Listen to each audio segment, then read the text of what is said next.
el San Juan de la Cruz decía que muchas personas no llegan a la perfección porque resisten a la iluminación, a la acción de la gracia, o también porque no tienen guía espiritual, porque nadie les enseña cómo hacer para llegar a la perfección. Decíamos también que para emprender el camino de la vida espiritual hay que buscar la verdad. Es fundamental, sobre todo en nuestra época, en que hay mucha confusión, en muchos órdenes, ser conscientes en buscar la verdad, sea en la contemplación, sea en la acción, en el orden moral. Y la primera verdad moral se refiere a Dios. Es el primer mandamiento.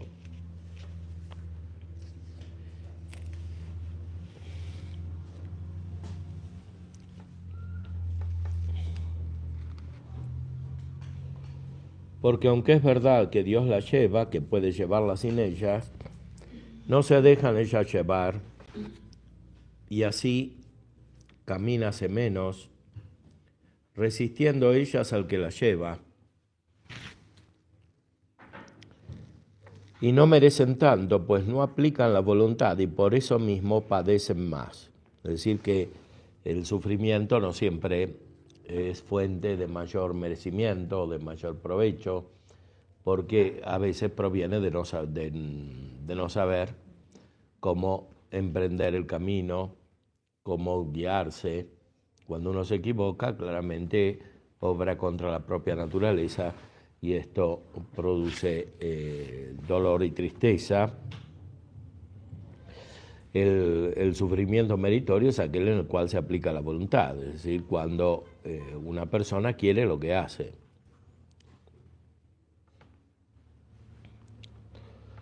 Porque hay almas que en vez de dejarse a Dios y ayudarse, antes estorban a Dios por su indiscreto obrar o repugnan, hechas semejantes a los niños, que queriendo sus madres llevarlos en brazos, ellos van pateando y llorando, porfiando por seguir ellos por su pie, para que no se pueda andar nada, y si se anduviere, sea al paso del niño. Es decir, que hay como un capricho en la vida espiritual infantil, como los niños que no quieren dejarse llevar caminando, tomado de los padres, y esto puede suceder por el obrar de la voluntad, que es desordenado, porque quiere lo que no conviene o porque no quiere lo que Dios hace. Y entonces, si se camina en la vida espiritual, se lo hace de una manera muy remisa, sin profundidad, sin capacidad de merecimiento.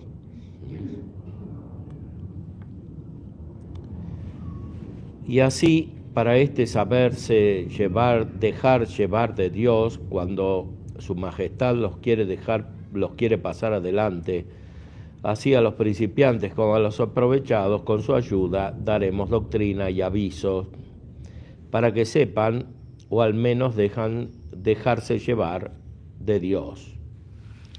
O sea, para que estas personas puedan acertar en el camino espiritual y no dejarse confundir por las dificultades, para que el camino que lleva a Dios sea lo más provechoso, lo más meritorio posible. Porque algunos padres espirituales, por no tener luz y experiencia de estos caminos, antes suelen impedir y dañar a semejantes almas que ayudarlas al camino, hechos semejantes a los edificantes de Babilonia, que habiendo de administrar un material conveniente, daban y aplicaban ellos otro muy diferente por no entender ellos la lengua. Y así no se hacía nada. por lo cual es recia y trabajosa cosa en tales sazones no entenderse un alma, ni hallar quien la entienda. Ya, esta es una de las pruebas principales que hay en la vida espiritual, o sea que una persona no se entienda a sí misma, es decir, no entienda su camino espiritual, no entienda lo que le pasa, no sepa por dónde ir, y también es recia y trabajosa cosa, es decir, es una dificultad muy grande que una persona no tenga un padre espiritual que la guíe adecuadamente, o porque no lo tiene en absoluto, o porque el que tiene no tiene experiencia o no tiene sabiduría para esto.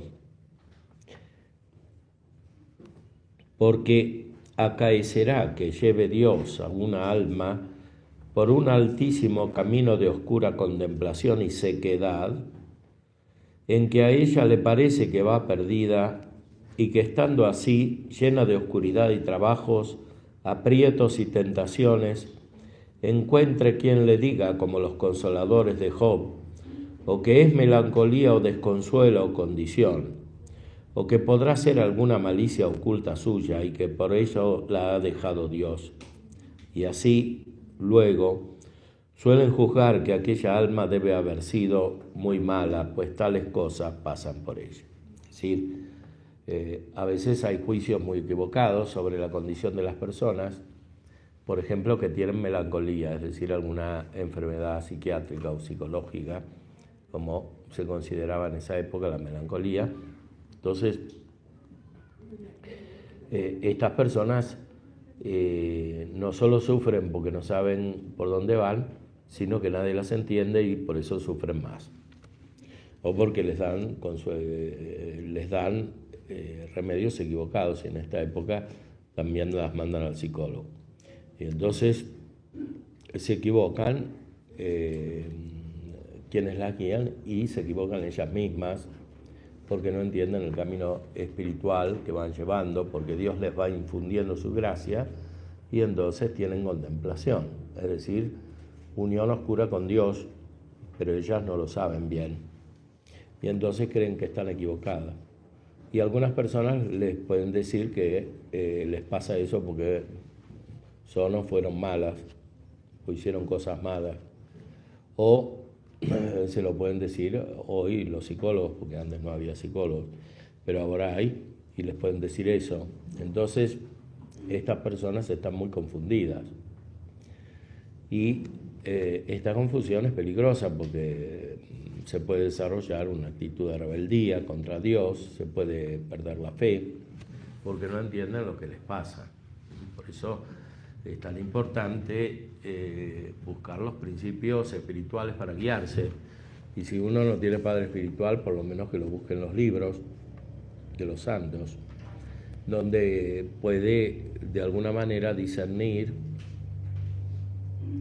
el estado en el cual se encuentra, además de la oración que la llevará a encontrar los buenos consejeros.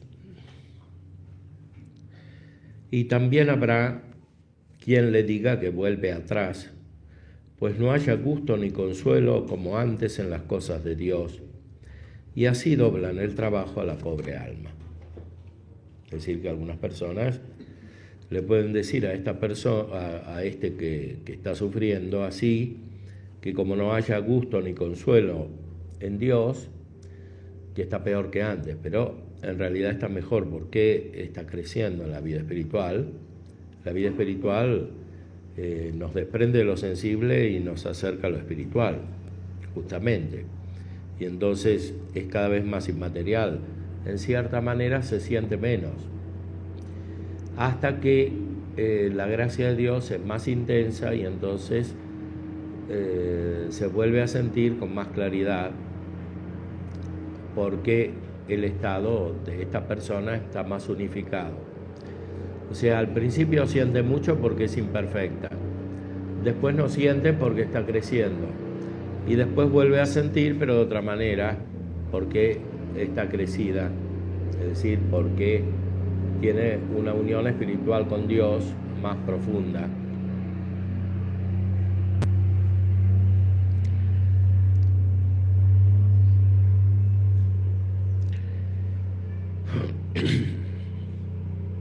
porque acaecerá que la mayor pena que ella siente sea del conocimiento de sus miserias propias, ¿en qué le parece que ve más claro que la luz del día que está llena de males y pecados? Porque le da Dios aquella luz del conocimiento en aquella noche de contemplación, como adelante diremos.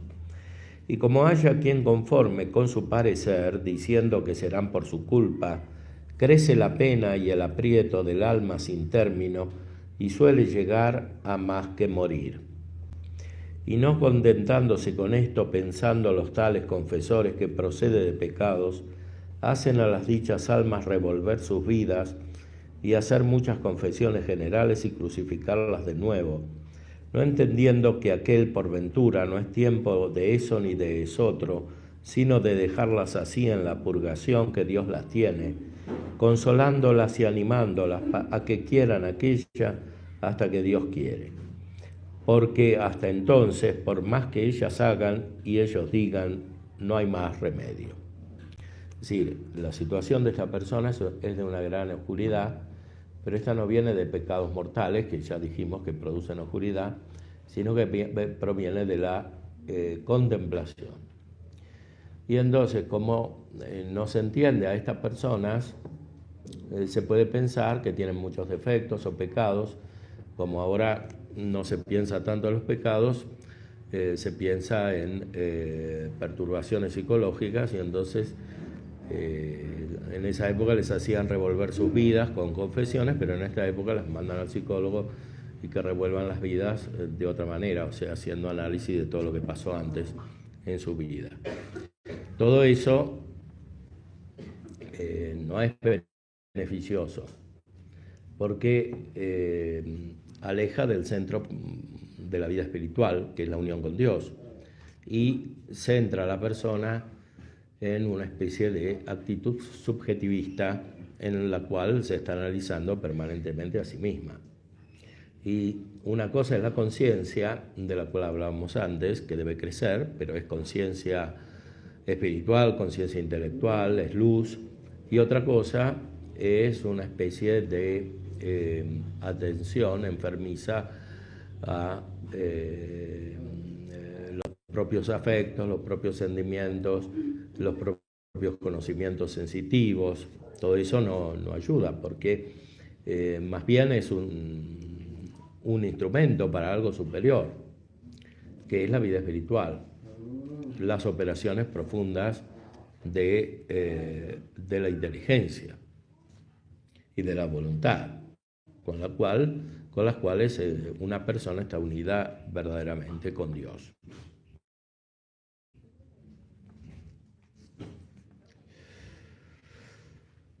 De esto habemos de hablar adelante con el favor divino, y cómo a ella se ha de haber, y cómo se ha de haber el alma entonces y el confesor con ella, y qué indicios habrá para conocer si aquella es la purgación del alma, y si lo es, si es del sentido o del espíritu.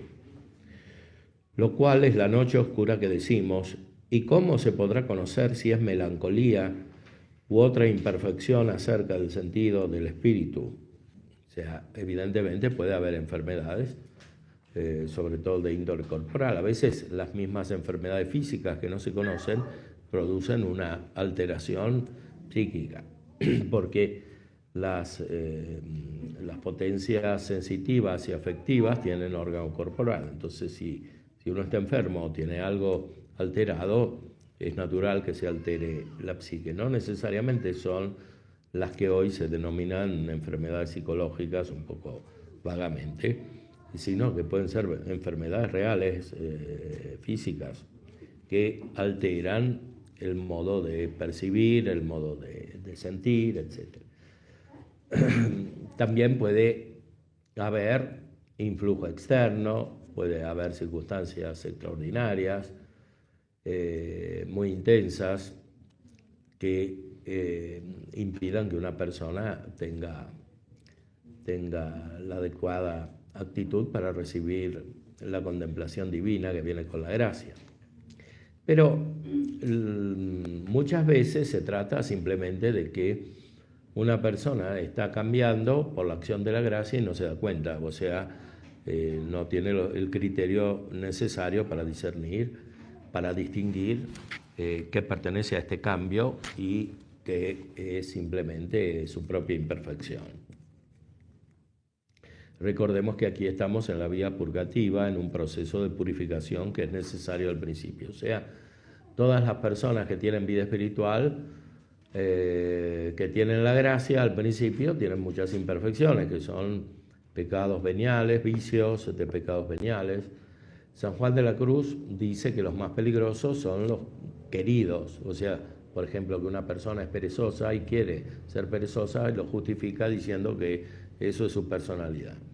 O una persona es muy irascible y justifica ese estado de irascibilidad. O es demasiado concupiscible y busca gozos sensibles y lo justifica por pertenecer esto a su propia personalidad. Muchas veces lo que se denomina personalidad es simplemente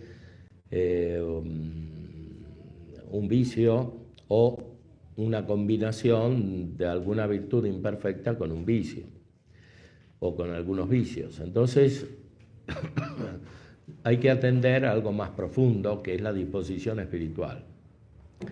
Sin la disposición espiritual, el juicio acerca del estado de la sensibilidad es muy parcial y además puede ser engañoso porque no indica cuál es la situación real de una persona y su verdadera personalidad. Además, recordemos que la personalidad cambia. Una cosa es la persona y otra es la personalidad. La persona no cambia porque es la sustancia, pero la persona se perfecciona o se deteriora. Y cuando consideramos la persona con sus dimensiones fundamentales y con sus operaciones más determinantes, más caracterizadas, entonces encontramos la personalidad. Pero esta, por el crecimiento espiritual, cambia. Ya cambia en el orden natural, porque una persona se hace madura, no es lo mismo que cuando era niña. Pero cambia sobre todo en el orden sobrenatural por la gracia, porque se participa de un ser que es superior al natural y entonces, como dijimos, las magnitudes son diferentes.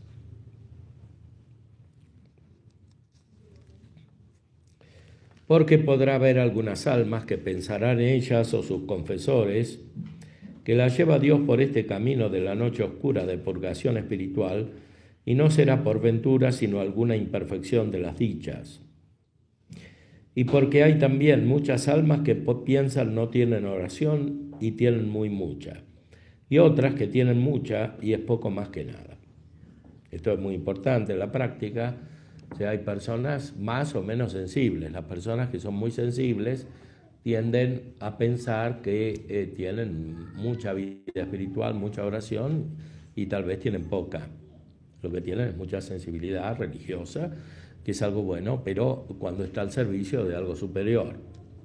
Y otras personas que tienen poca sensibilidad en este sentido, pero tienen actos espirituales más intensos. Esto depende en gran medida del tipo de instrucción de cada persona, de la educación, del uso de la razón.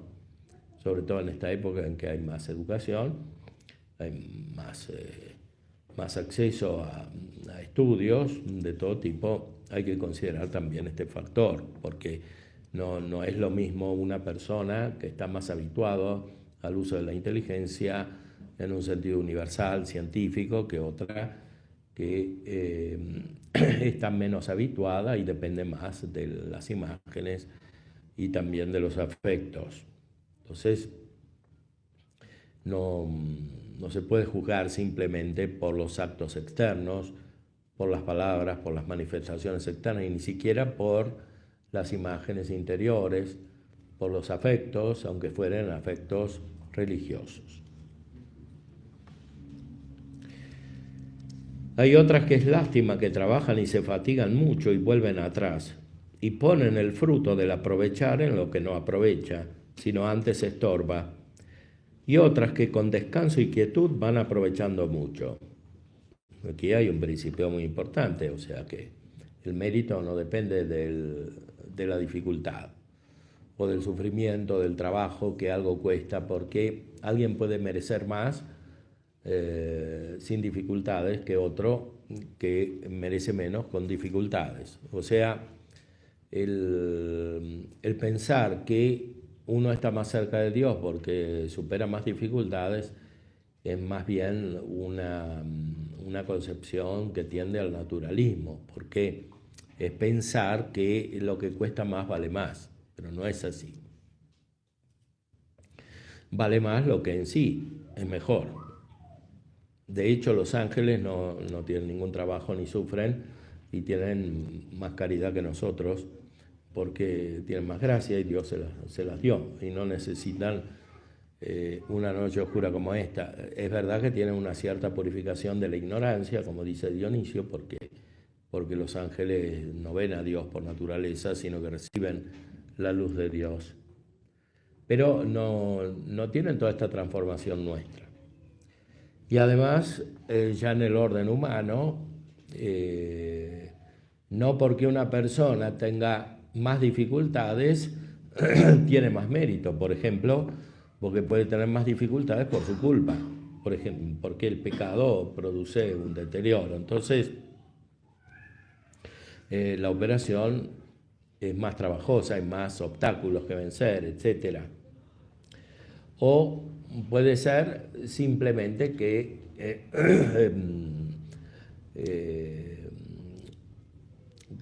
la persona esté en una situación muy diferente de otra. Y esa variedad de situaciones corresponde al orden de la naturaleza. No es algo que se pueda eliminar simplemente por un acto de voluntad, ¿no? O sea, hay situaciones diferentes. Muchas son fruto del pecado, otras no. Son simplemente naturales, físicas, que una persona esté sana y la otra enferma. Lo importante no es todo eso, sino cuál es la actitud interior de la voluntad, es decir, qué caridad tiene la persona. De esto estamos tratando. O sea, cuál es el grado de caridad que tiene. Y eso no se mide tanto por los actos externos, cuanto por la unión con Dios, cuanto por la contemplación del mismo Dios.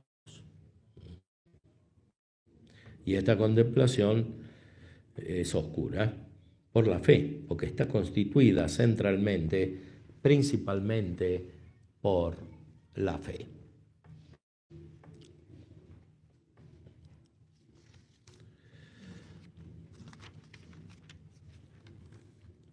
Hay otras que con los mismos regalos y mercedes que Dios les hace para caminar adelante, se embarazan y estorban y no van adelante. Es decir, Dios da muchas gracias de muchas maneras. A veces son gracias que tienen aspectos sensibles. Pero si una persona no conoce el conjunto del camino espiritual, por lo menos genéricamente, puede estorbarse por las mismas gracias que recibe de Dios. Por ejemplo, puede recibir visiones o sentimientos gozosos, puede recibir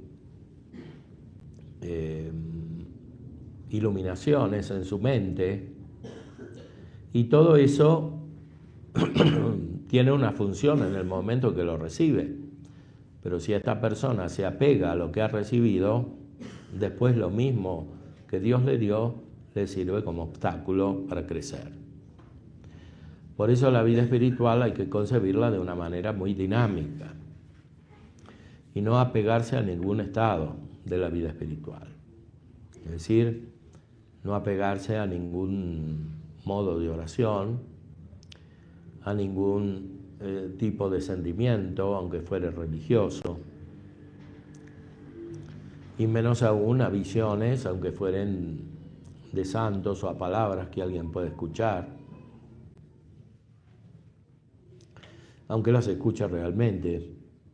No hay que apegarse a todo eso porque puede estorbar en el camino de la perfección espiritual, porque aunque eso viniera de Dios, está dado para un momento determinado, con una función determinada, y no está dado para que dure para siempre. Entonces, La vida espiritual hay que concebirla, como decíamos, de una manera muy dinámica, es decir, estar dispuestos a un cambio muy profundo y en cierta manera continuo. No porque se pierda la sustancia de lo que alguien es o de lo que recibe de Dios, sino porque el modo en que lo recibe requiere una adaptación, requiere un cambio y requiere también un desprendimiento. El sentido de la pobreza que está en el Evangelio, en las bienaventuranzas, es justamente ese.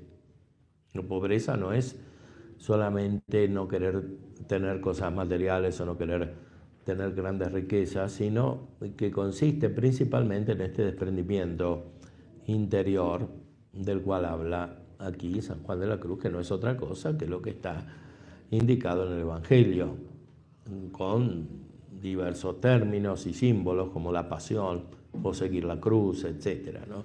Todo eso significa un desprendimiento de lo secundario, de lo natural, de la misma vida natural, para adquirir una vida superior, una vida sobrenatural, por la gracia y por la iluminación divina.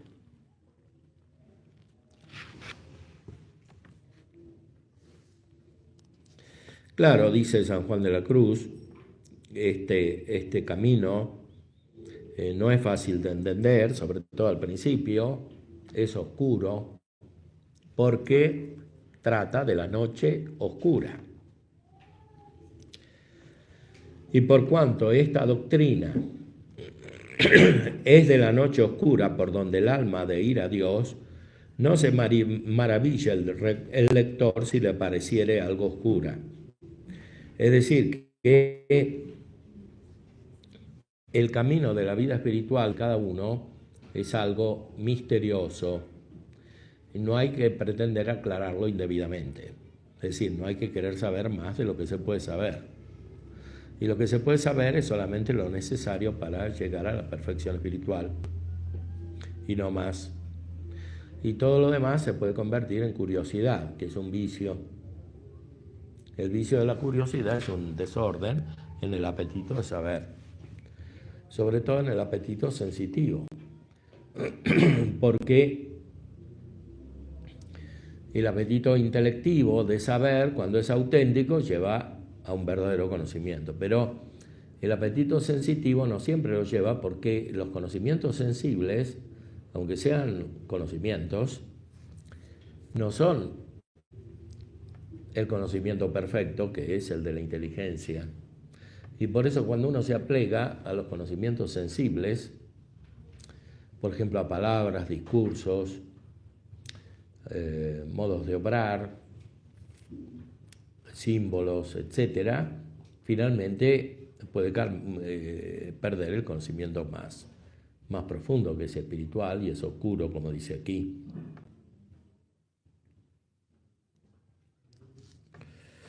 Por eso dice que San Juan de la Cruz, que no se explicará algo muy gustoso o sabroso, sino doctrina sustancial y sólida, así como para los unos como para los otros, si quisieren pasar a la desnudez de espíritu que se escribe aquí. Y así comienza a tratar acerca de la purificación. Hay dos tipos de purificación principales, la del sentido y la del espíritu. La purificación del sentido, dice San Juan de la Cruz, es muy común en todos los que tienen vida espiritual auténtica. Es decir, que no pierden la vida espiritual por los pecados mortales,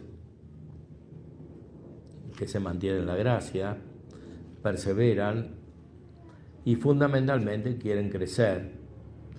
En estos, la purificación del sentido es casi natural, porque significa que el peso de la actividad pasa de los sentidos al espíritu, de los sentidos a la inteligencia, aunque todavía la actividad de la inteligencia no es tan profunda, pues no son personas tan perfectas. Son personas, sin embargo, que comienzan a tener verdadera oración y a ser iluminadas por Dios. Pero al principio esa iluminación no se percibe. Se percibe principalmente la purificación, o sea, el despojo de todos los modos de conocer y de obrar y de sentir que perturban para una operación, para una contemplación, para una unión con Dios más profunda. La primera noche o purgación es de la parte sensitiva del alma, de la cual se trata en la presente canción y se tratará en la primera parte de este libro. La segunda es de la parte espiritual. Esta primera noche o primera purificación, el símbolo de la noche es universal porque indica que no hay luz. Luz especialmente de la razón. Esta primera noche pertenece a los principiantes, al tiempo que Dios los comienza a poner en el estado de contemplación, de la cual también participa el Espíritu, según diremos a su tiempo. O sea, la contemplación comienza cuando los sentidos se apaciguan, o sea, cuando no actúan de una manera tan intensa, cuando los sentimientos no son tan fuertes y sin embargo se persevera en la vida espiritual. Cuando la oración, en vez de ser principalmente vocal, se hace interior, principalmente espiritual, sin palabras externas y también sin palabras internas. Cuando en vez de razonamiento complejo o de diálogo, en la oración se usa la quietud, la unión con Dios, aunque sea incipiente, no todavía la unión perfecta con Dios.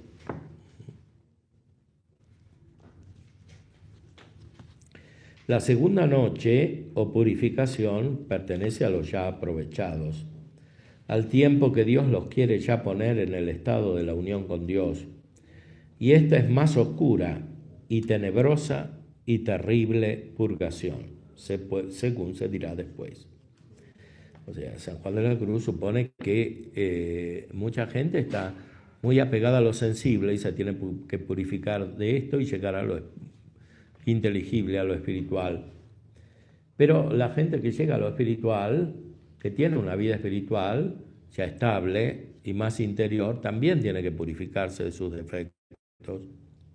Y estos son más difíciles de purificar que los primeros, porque los primeros hacen menos resistencia porque son sensibles, o sea, tienen menos consistencia, y los otros, los que son espirituales, son defectos más importantes y por eso son más difíciles de purificar.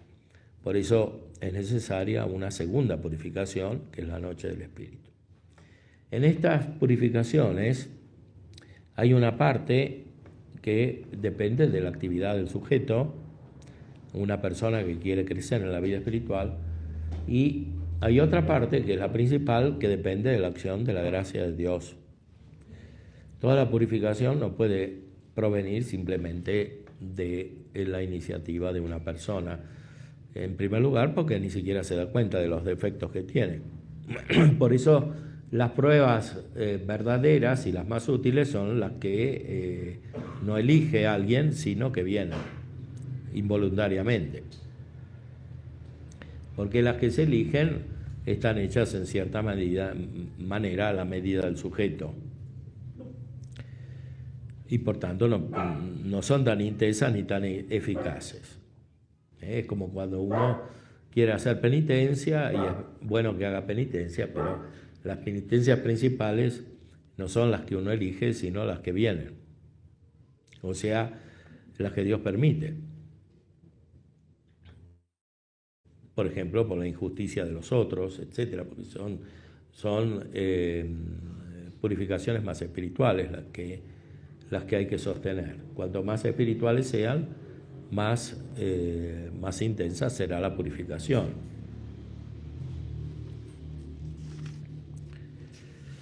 Para que se vea cómo los que tienen vida espiritual y oración necesitan purificación, San Juan de la Cruz explica los defectos que tienen los que están al principio de la vida espiritual. Repito, estos son los que tienen verdadera vida espiritual, o sea que tienen oración, reciben los sacramentos, quieren crecer, no los que van y vienen aunque reciban los sacramentos, porque esos no son principiantes, esos todavía tienen que cambiarse, tienen que convertir. Aquí se habla de los que son principiantes realmente en la vida espiritual, porque la tienen establemente.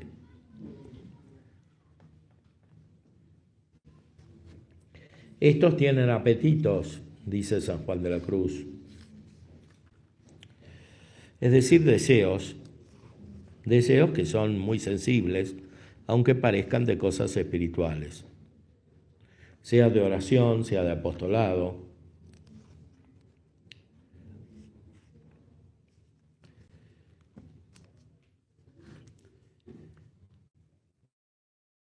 Será bueno poner y decir aquí cómo estos apetitos causan en el alma dos daños principales.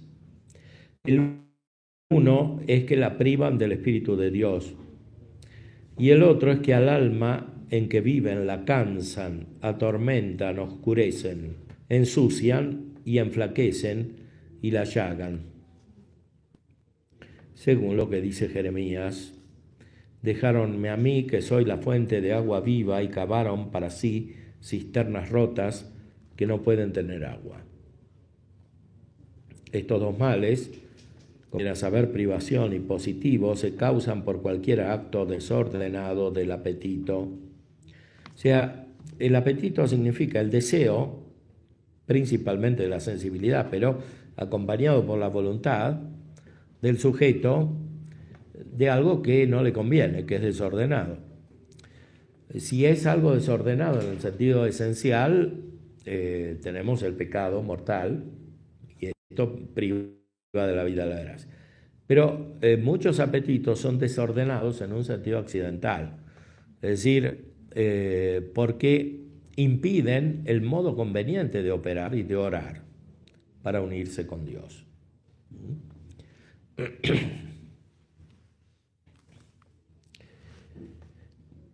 Por el mismo caso que el alma se aficiona a una cosa que cae debajo del nombre de criatura, cuanto aquel apetito tiene de más entidad en el alma, tiene ella de menos capacidad para Dios, por cuanto no pueden caber dos contrarios, según dicen los filósofos, en un sujeto, etc. Y afición de Dios y afición de criatura son contrarios. Son los dos amores que construyeron dos ciudades, la ciudad celestial y la ciudad terrenal, dice San Agustín en el libro de las Confesiones. Estos dos amores son opuestos. Estos dos amores sí tienen un sentido espiritual profundo, pero también tienen un sentido más inmediato, más sensible, son amores sensibles también. Muy especialmente en las personas que tienen vida espiritual son amores sensibles, porque como la vida espiritual es más intensa, es un ser más perfecto, hace que todo sea más intenso, y también los sentimientos y los conocimientos sensitivos, todo se hace más agudo. Y por eso una persona puede tener sentimientos muy fuertes de una manera que no sea conveniente, porque estos sentimientos y estos conocimientos tienen su función, pero si se los deja librados a sí mismos, pueden crecer de una manera que entorpece el camino espiritual, el acto espiritual, la unión con Dios, la contemplación. Y además, San Juan de la Cruz explica que pueden intervenir los ángeles buenos y los ángeles malos. Como los ángeles son superiores a los hombres, pueden mover las cosas corporales y también el cuerpo humano. No pueden conocer lo que hay en la voluntad ni en la inteligencia, pero sí pueden conocer lo que hay en el cuerpo y en las facultades psíquicas que tiene el órgano corporal, la imaginación, la afectividad. Entonces, los ángeles y los demonios pueden producir efectos al servicio de Dios o contra Dios. A veces los ángeles producen efectos y producen sentimientos que sirven en su momento, pero tampoco a estos sentimientos hay que apegarse, porque si sirven en un momento no quiere decir que sirvan en otro. Entonces, si uno se apega a ese tipo de sentimiento que tuvo, aunque viniere de los ángeles, puede entorpecerse en el camino espiritual para un momento sucesivo. Y más peligroso es todavía que venga de los demonios. Los demonios pueden suscitar movimientos afectivos o conocimientos sensitivos, o hacerlos más intensos, porque pueden actuar sobre los órganos corporales y moverlos. Por ese motivo, en la vida espiritual todo es más intenso, todo es más profundo, y por ese mismo motivo es necesaria mayor luz y mayor guía que para la vida natural. Ya la vida natural es difícil, hace falta prudencia natural, para eso hay que tener sabiduría, experiencia, etc. Pero la vida sobrenatural es más difícil. Es más fácil por el lado de Dios, porque viene de Dios, pero es más difícil por el lado del hombre, porque tiene que transformarse para tener un ser superior y para tener una actividad superior. Entonces, San Juan de la Cruz explica cómo dejar desarrollar demasiado los apetitos es muy perjudicial. Más bien hay que desapegarse de estos apetitos que cultivarlos, aunque fuere de cosas buenas y religiosas, porque no se llega a Dios de esta manera, sino de una manera espiritual, porque Dios no tiene cuerpo en sí, según su naturaleza. Tiene un cuerpo en la naturaleza humana de Cristo, que asumió, pero esa sigue siendo distinta de la naturaleza divina. Y la bienaventuranza, el conocer a Dios, que es el fin de nuestra vida, es algo propiamente espiritual. La visión beatífica de Dios la tienen los ángeles también, que no tienen cuerpo, y la tienen los santos que murieron y que tampoco tienen cuerpo. ¿Por qué? Porque los santos todavía no resucitaron, no pueden tener un cuerpo. Entonces, y sin embargo ven a Dios. Y ese es el conocimiento esencial que buscamos. Por eso los apetitos pueden producir una perturbación, y más bien hay que desapegarse de ellos que apegarse o cultivarlos.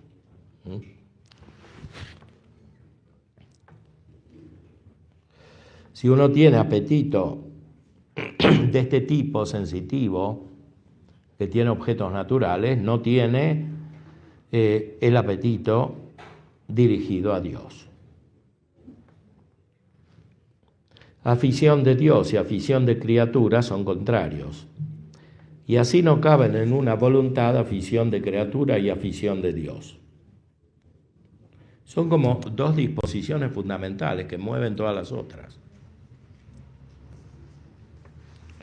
Y por eso tiene que vaciarse un tipo de afición para que se establezca la otra, que es contraria. Porque ¿qué tiene que ver criatura con criador, sensual con espiritual, visible con invisible, temporal con eterno, manjar celestial puro espiritual con el manjar del sentido puro sensual, desnudez de Cristo con nacimiento en alguna cosa? Por eso hay que tener un vaciamiento.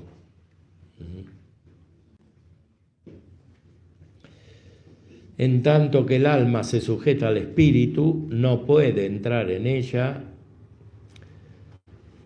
el espíritu puro espiritual. En tanto que el alma se sujeta al espíritu sensual, no puede entrar en ella el espíritu puro espiritual. Por eso dijo nuestro Salvador por San Mateo: no es cosa conveniente tomar el pan de los hijos y darlo a los canes, a los perros. Y también en otra parte dice por el mismo evangelista: no queráis dar lo santo a los canes, en las cuales autoridades compara a nuestro Señor al que, negando los apetitos de las criaturas, se disponen para recibir el Espíritu de Dios puramente a los hijos de Dios, y a los que quieren cebar su apetito en las criaturas, a los perros, porque a los hijos les es dado comer con su padre a la mesa y de su plato, que es apacentarse de su espíritu, y a los canes de las meajas que caen de la mesa. Es decir, las migas que caen de la mesa, de los que están comiendo, se las comen los perros. Esas migas son las que pertenecen a los conocimientos sensitivos. Los conocimientos sensitivos, que son los que mueven los afectos y los deseos fuertes que se sienten, esos conocimientos sensitivos son como migas comparados con los intelectuales, con los de la inteligencia, y mucho más comparados con los de la fe, que son divinos. Entonces hay como una distancia inconmensurable, infinita, entre unos conocimientos y otros. Cualquier desorden afectivo es siempre un deseo de conocimiento.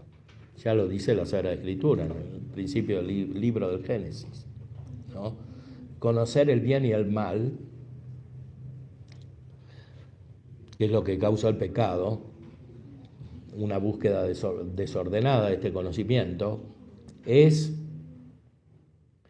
un deseo desordenado. Porque el conocer en sí mismo no puede ser nunca un pecado, porque es simplemente un acto natural. El problema es lo que se quiere conocer y por qué se lo quiere conocer. O sea, normalmente se quieren conocer cosas desordenadas, muchas veces. Hoy citamos lo que dice Santo Tomás sobre la lujuria, que es uno de los apetitos que principalmente desordena la mente. Eso también es conocimiento, porque el sentido del tacto es conocimiento en la lujuria y los otros sentidos también. El conocimiento no es el problema, sino el deseo del conocimiento. O sea, el apetito desordenado del conocimiento.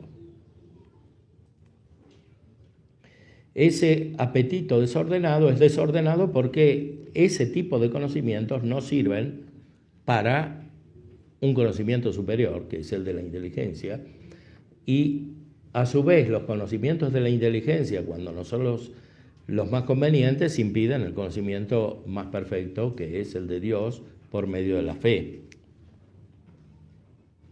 También la ciencia puede impedir. San Pablo dice: la ciencia hincha. O sea, la ciencia produce soberbia. La soberbia también es un deseo desordenado de la propia excelencia. O sea, alguien que quiere imaginarse como superior a los demás es soberbio. Es un tipo de deseo de conocimiento.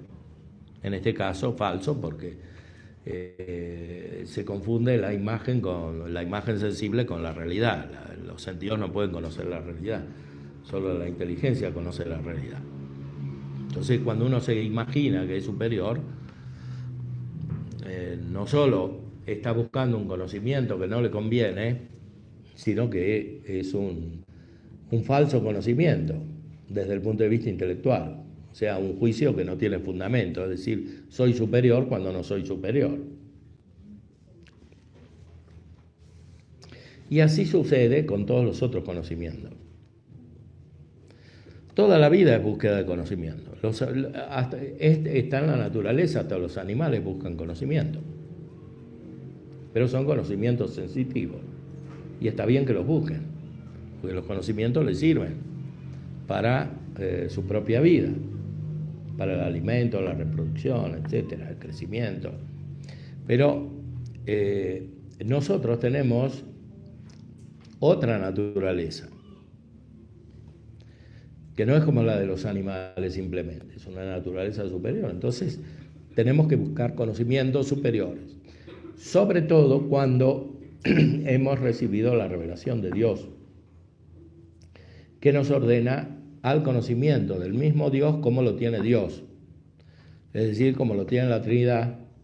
Ni siquiera es el conocimiento humano natural, que es bueno, es el de los filósofos, que más o menos alcanzaron una cierta perfección, aunque esto es muy difícil después del pecado original, pero es posible todavía conocer a Dios y conocer la realidad. Pero este conocimiento, que ya por sí es difícil, es muy imperfecto respecto del verdadero y definitivo conocimiento de Dios que nos es entregado por el mismo Dios en su revelación. Y ese es el que tenemos que buscar. Por eso el camino de la vida espiritual tiene que ser adecuadamente conocido, porque objetivamente hablando es complejo. Es simple porque el Evangelio está dado para eso, para que todos lleguemos a la perfección. Pero en la situación humana en la cual estamos, es complicado, es difícil, porque el hombre mismo es complicado. Y más complicado es por el pecado, porque se aleja del ser, se aleja de la simplicidad, se aleja de la unidad. Todos hablamos de una persona que es muy complicada, una persona muy complicada que ni siquiera se entiende a sí misma. Entonces, es complicada no porque usa más la inteligencia, sino porque la usa menos. Pues razonar mucho, como hacen las personas complicadas, no es usar la inteligencia. Es usar más la imaginación que la inteligencia, dice San Juan de la Cruz acertadamente. Porque para razonar también hacen falta imágenes. Y hay gente que le gusta mucho razonar, pero ¿por qué le gusta razonar? Porque tiene muchas imágenes, tiene mucha sensualidad del conocimiento discursivo que se produce en su interior cuando razona. Claro, esto tiene un término, tiene un límite, después se deprime porque razona mucho y no entiende nada. Es así. Es la naturaleza de la inteligencia. El razonar tiene que terminar para que se pase a entender. Mucho más tiene que terminar el acto natural para que se produzca un acto sobrenatural de conocimiento de Dios, de contemplación, de unión con Dios, de asimilación a Dios, porque eso es conocimiento. Conocer quiere decir asimilar. O sea, que una cosa sea semejante a la otra, que la persona que conoce sea semejante a lo que conoce. Más aún, que lo que conoce esté en la persona que conoce. Y en este caso se trata de Dios. Y como Dios no puede estar en nosotros, tenemos que estar nosotros en Dios. Eso es conocer a Dios. Pero para eso tenemos que recorrer una distancia infinita y eso no se puede hacer por métodos humanos. Y por eso hay que dejar de lado los métodos, es la sustancia de lo que está diciendo aquí San Juan de la Cruz. Pues los métodos son procedimientos, ¿no? Como en la época del COVID había protocolos, son pasos que hay que cumplir para lograr un objetivo. Pero los pasos por naturaleza son exteriores, en una clínica o en una fábrica o en la administración o en la economía hay que seguir pasos, pero porque se trata de conocimientos externos que se refieren a cosas finalmente materiales. Entonces, o al menos a actos humanos que son externos, tienen un aspecto material. Pero aquí se trata de otra cosa, se trata de conocer a Dios que no tiene ninguna materia, que está más allá del alcance incluso de la inteligencia natural en su uso proporcionado, que es el que tenemos cuando conocemos las cosas que están a nuestro alcance y cuando nos conocemos a nosotros mismos. Entonces hay que pasar a otro tipo de conocimiento y eso no se puede hacer solamente por métodos humanos, aunque sean métodos religiosos. Tiene que venir la gracia para eso. La gracia de Dios que nos ilumina, que nos eleva, que es un nuevo ser y por lo tanto nos da una capacidad nueva de operar, una capacidad nueva de conocer. Esa capacidad nueva se denomina, según la tradición cristiana y también filosófica, contemplación. Los griegos lo llamaban teoría. Teoría no es simplemente un teorema matemático moderno, es la contemplación. Ya los filósofos sabían que el hombre está hecho para la contemplación. Pero nosotros sabemos que esa contemplación que se puede alcanzar humanamente, suponiendo que alguien sea muy, muy inteligente y tenga las condiciones adecuadas, es muy imperfecta. Que el conocimiento de Dios, que nos es revelado por Jesucristo, es un conocimiento perfecto de Dios. Sed perfectos como vuestro Padre Celestial es perfecto. Es el conocimiento que Dios tiene cuando se conoce a sí mismo. Es un conocimiento que no solo es perfecto, sino que es ofrecido a todos. Esa es la gran diferencia con la sabiduría humana, con la filosofía. La filosofía era por naturaleza algo elitista porque solo pocos podían tener ese tipo de conocimiento. Hacían falta muchas condiciones, ser muy inteligente, no tener que trabajar, no ser perezoso, tener algunas condiciones morales, etc. Y todo eso lo tienen pocas personas y aún así es muy imperfecto. En cambio, el Evangelio nos transmite la revelación para todos. Por eso el Evangelio se dirige a los pobres. ¿Quiénes son los pobres? Son los pobres materiales, pero son sobre todo los pobres espirituales, que son todos los hombres en cuanto están lejos de Dios. Y todos los hombres están lejos de Dios por el pecado original, que afecta a la naturaleza humana entera. En pecado me concibió mi madre, dice el Salmo. O sea, es algo originario. Entonces, el único modo de salir de esa condición tan imperfecta que no puede llevar a ninguna perfección y por tanto a ninguna felicidad que supone la perfección, el único modo de salir es por la gracia. Por eso Santo Tomás y San Agustín decían que no se puede cumplir el orden natural entero sin la gracia de Dios. Sin la gracia no se puede dejar de caer en pecados mortales. Sí, algunos actos buenos se pueden hacer.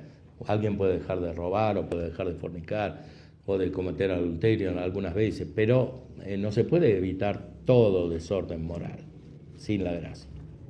Sobre todo en lo más importante que se refiere a Dios, al conocimiento de Dios, a la religión, al acto de justicia ordenado a Dios, que es el acto religioso, en el cual se reconoce a Dios lo que le corresponde. Todo eso, como después demuestra la historia de la humanidad y la experiencia cotidiana, es imposible sin la gracia de Dios. Solo son posibles algunos fragmentos, algunos actos particulares. No todo lo que hace alguien que no está en gracia es malo, es bueno. Es bueno, pero no lo lleva a la vida eterna. Para que lo lleve a la vida eterna, tiene que tener la gracia de Dios, la vida divina. Y para que todo lo que hace sea ordenado, ya en el orden moral y incluso en lo referente a los hombres, debe tener la gracia de Dios. No se puede evitar el pecado mortal sin la gracia de Dios. Esta gracia es la que funda un conocimiento superior. Como es superior y es muy desacostumbrado a la naturaleza humana, requiere una gran purificación, que es en primer lugar una purificación de los sentidos y de los afectos basados sobre los sentidos. Los sentidos conocen, los afectos desean. ¿Qué desean? Otro conocimiento, finalmente. Entonces, es necesario que haya una purificación muy radical para que lo que prevalezca sea el deseo del conocimiento de Dios, que es un deseo no sensitivo, no fundado sobre el conocimiento sensitivo, ni siquiera fundado sobre el conocimiento racional, sino sobre la fe, que es un contacto directo de la mente con Dios.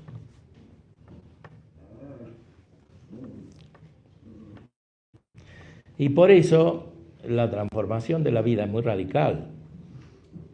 No se trata de organizar bien lo que uno hace para darle lugar a los actos religiosos o a los sacramentos.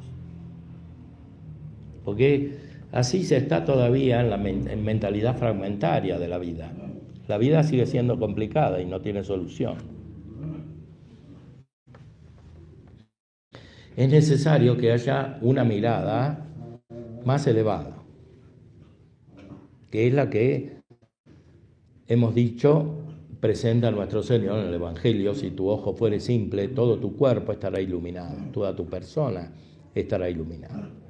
Es decir, la vida entera como conjunto adquirirá un sentido que podrá llevar a una plenitud que no es otra cosa que la bienaventuranza. El centro del mensaje de Cristo, la bienaventuranza, la felicidad. Pero es esta la felicidad. No se puede confundir con otro tipo de felicidades que pueden tener su lugar en el conjunto de la vida humana, porque tenemos un cuerpo, porque tenemos una naturaleza, porque tenemos una inteligencia, y todo eso puede ser y debe ser fuente de felicidad, pero no es esta la felicidad que buscamos según el Evangelio, según la revelación, según la palabra de Dios. Es una felicidad inmensamente superior, para la cual el desorden en la búsqueda de otro tipo de felicidad puede ser un grave impedimento, más aún un impedimento radical, que si no es quitado de raíz, puede impedir el alcance de la verdadera felicidad, de la felicidad definitiva, que es la de la beatitud, la de la vida eterna. Por eso es tan necesaria la transformación de la vida humana. Es necesario no solo sujetarse voluntariamente a una transformación cuando viene de afuera, sino que hay que quererla. Así como tenemos que querer la perfección espiritual, todos, porque no es solamente para algunos, como ya dijimos. La perfección de la vida mística es para todos. También todos tenemos que querer la transformación espiritual, sin la cual no se puede alcanzar esa perfección, que, repito, es obligatoria, está en el centro del Evangelio. El problema es que el Evangelio es reducido, muchas veces es comprendido de una manera muy restringida, como una especie de inspiración moral para algunos actos, como hacen los protestantes o como hacen algunos filósofos modernos. Reducen la vida espiritual, la vida cristiana a una especie de moralismo. Entonces pierden lo propio del Nuevo Testamento y retornan al Antiguo Testamento, se vuelven como los judíos del Antiguo Testamento, ¿no? Que obraban por la ley, pero la ley antigua, que amenazaba con castigos. La ley nueva, lo recordamos, consiste principalmente en la gracia del Espíritu Santo, ni siquiera en las palabras del Evangelio. Más aún, Santo Tomás cita a San Agustín, que dice que alguien siguiendo a la letra el Evangelio puede hacerse peor que los judíos, porque sobre todo cuando agrega muchas normas, mucha reglamentación.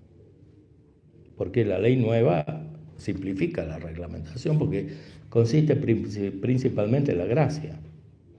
La ley antigua tenía miles de preceptos que había que cumplir externamente.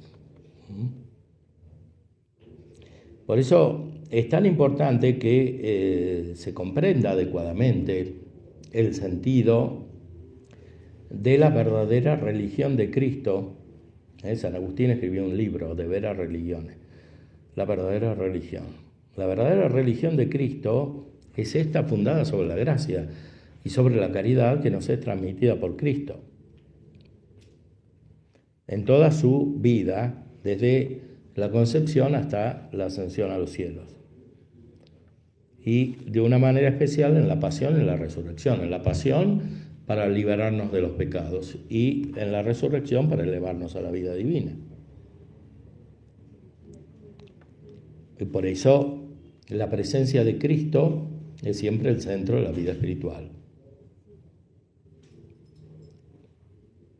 La vida espiritual nace en nosotros de Cristo presente junto con el Espíritu Santo, porque son inseparables Cristo y el Espíritu Santo. Es el Espíritu de Cristo. En la presencia de Cristo y el Espíritu Santo actúan y nos infunden la gracia y además nos hacen crecer en la gracia. Y con eso nos preparamos a analizar la segunda etapa de la vida espiritual, que es la del crecimiento, como hemos dicho. Es la de los que aprovechados, dice Santo Tomás cuando analiza las etapas de la caridad, ¿no?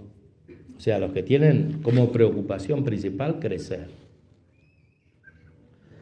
Por eso, de algún modo, la primera etapa de la vida espiritual corresponde más a ciertos sacramentos preparatorios, como son el bautismo y la confesión, porque hay que purificarse.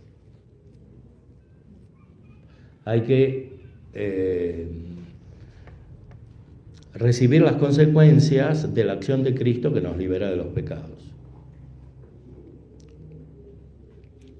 mortales y de los pecados veniales. La confesión y el bautismo están inmediatamente dirigidos a quitar el pecado mortal y el pecado original, el bautismo. Pero además nos ayudan a crecer en la gracia, eliminando los pecados veniales. Aunque esto no viene solo de la confesión, viene de todos los ejercicios de la vida espiritual. De muchas maneras nos vamos purificando de estos pecados. Sobre todo viene de la oración profunda, de la contemplación, la purificación. No viene simplemente de algunas penitencias que son útiles, pero no pueden ser decisivas. No vienen de muchas prácticas, aunque fueran muchos sacramentos, sino que vienen de un crecimiento profundo en la vida espiritual. En cambio, en la vía iluminativa, la de los aprovechados, el sacramento que principalmente actúa eficazmente es la Eucaristía, porque está dado como alimento, ¿sí? Está dado para crecer en la gracia. Siempre que se entienda bien la Eucaristía. Pues la Eucaristía no es solamente ni principalmente el sacramento de la Eucaristía, es decir, el símbolo sensible. Los sacramentos son símbolos, signos sensibles que producen la gracia. Pero son sensibles, son signos, pero signos de otra cosa. ¿Y qué otra cosa es? Es la gracia misma. O sea, la presencia de Cristo está en la gracia.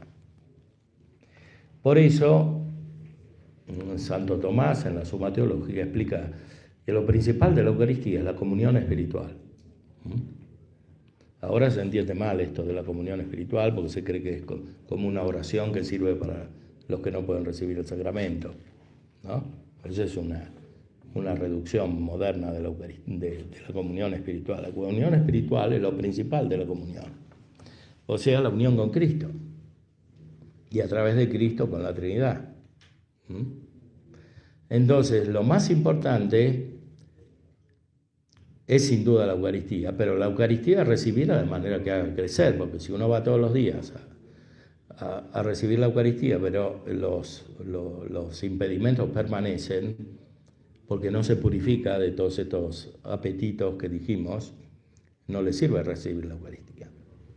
Y a veces se vuelve peor que antes. Entonces, ¿por qué los vicios se van como estabilizando? Se va creando como una dicotomía espiritual.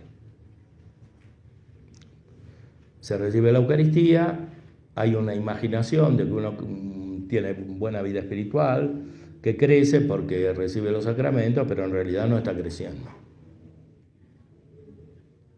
Y cuando llegan las oportunidades se nota que no creció.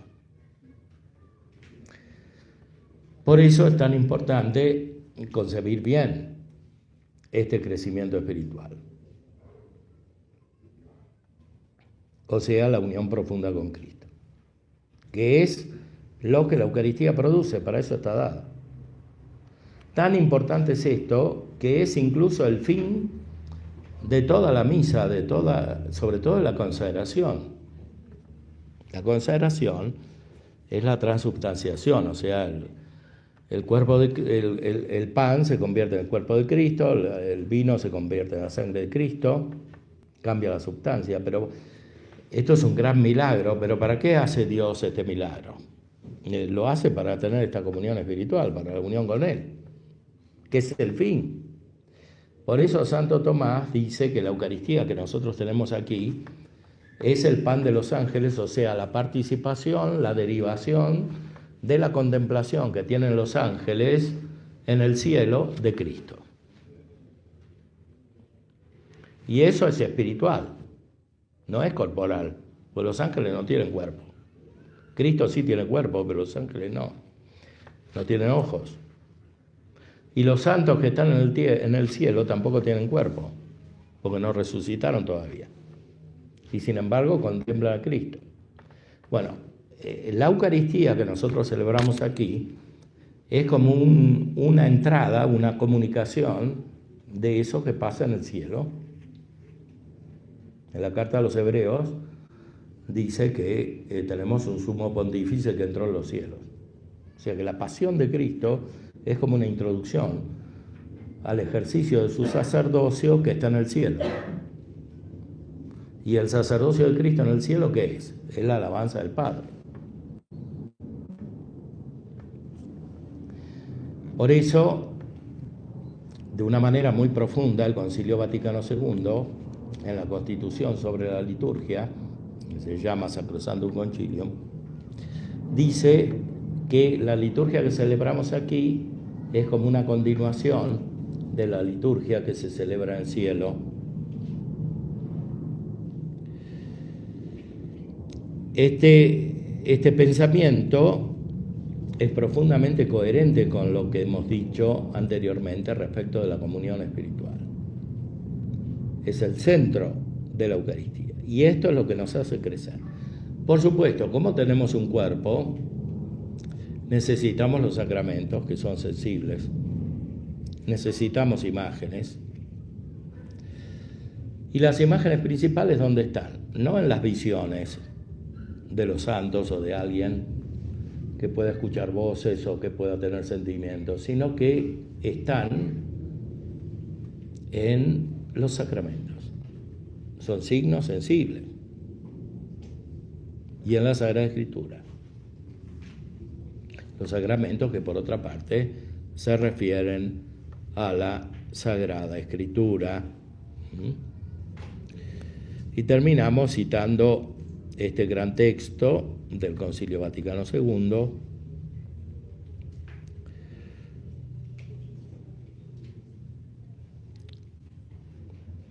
sobre la liturgia,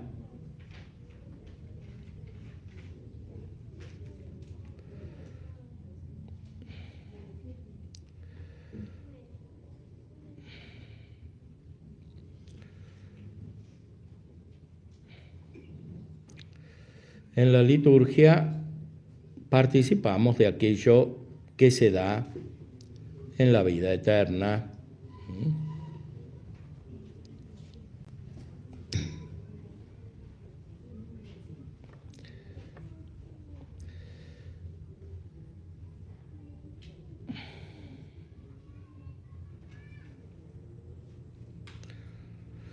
Con razón se considera la liturgia como el ejercicio del sacerdocio de Jesucristo. En ella los signos sensibles significan y cada uno a su manera realizan la santificación del hombre. Y así el cuerpo místico de Jesucristo, es decir, la cabeza y sus miembros, ejerce el culto público íntegro. En consecuencia, toda celebración litúrgica, por ser obra de Cristo sacerdote y de su cuerpo, que es la Iglesia, es acción sagrada por excelencia, cuya eficacia y con el mismo título y en el mismo grado no la iguala ninguna otra acción de la Iglesia. En la liturgia terrena pregustamos y tomamos parte en aquella liturgia celestial que se celebra en la santa ciudad de Jerusalén, hacia la cual nos dirigimos como peregrinos, y donde Cristo está sentado a la diestra de Dios como ministro del santuario y del tabernáculo verdadero. Cantamos al Señor el himno de gloria con todo el ejército celestial. Venerando la memoria de los santos, esperamos tener parte con ellos y gozar de su compañía. Aguardamos al Salvador, nuestro Señor Jesucristo, hasta que se manifieste Él nuestra vida, y nosotros manifestemos también gloriosos con Él. Es decir, toda la liturgia es como una comunión con lo que se celebra en el cielo, con lo que hacen los santos y los ángeles en el cielo. Y por eso en la misa se canta el santo, santo, santo, santo, junto con los ángeles, y en el prefacio se hace referencia a la presencia de los ángeles. Y también en la misa aparecen los santos que se unen con nosotros en la acción litúrgica, o nosotros mejor con ellos, porque ellos la celebran principalmente junto con los santos, con los ángeles en el cielo.